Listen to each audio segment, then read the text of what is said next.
এসো, জল খাবে, এসো বাবা, বাবা এসো। বন্ধুরা, তোমরা যে ভিডিওটা এখন দেখতে পাচ্ছ সেটা কিন্তু আজকাল বা গতকালেরও নয়। এই ভিডিওটা ছিল আমার হাজব্যান্ডের জন্মদিনের দিন, মানে 5 তারিখে করে রেখেছিলাম, এডিট করা হয়নি বলে দিতে পারিনি।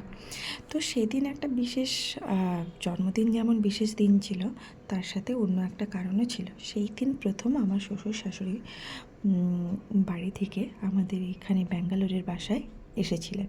তো সেই জন্য আমার রান্না টান্নারও খুব তোড়জোড় শুরু হয়ে গেছিলো।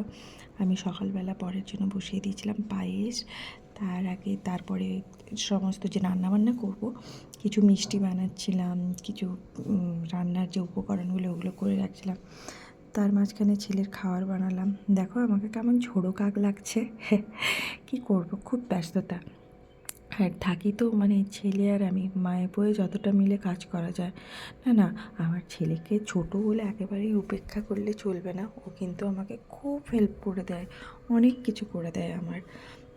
কাজ যেমন বাড়িয়েও দেয়, তেমনি হচ্ছে অনেক কিছু হাতে হাতে করে দেয় চাইলে।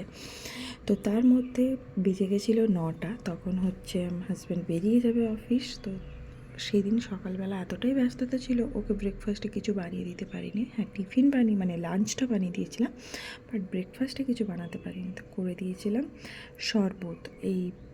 এরকম একটা সাদা শরবত, মানে সাদা এরকম একটা জিনিস পাওয়া যায়, এটাকে আমরা তো বলি পালো, আপনারা কি বলেন আমি জানি না। এটা খেলে পেট ঠান্ডা হয়। তো ও যেহেতু চিনি খায় না, কিন্তু একেবারেই সকালবেলা উঠে শুধু শুধুটা খেতে কেমন লাগবে, তাই সামান্য একটু চিনি দিয়েছিলাম, সামান্য।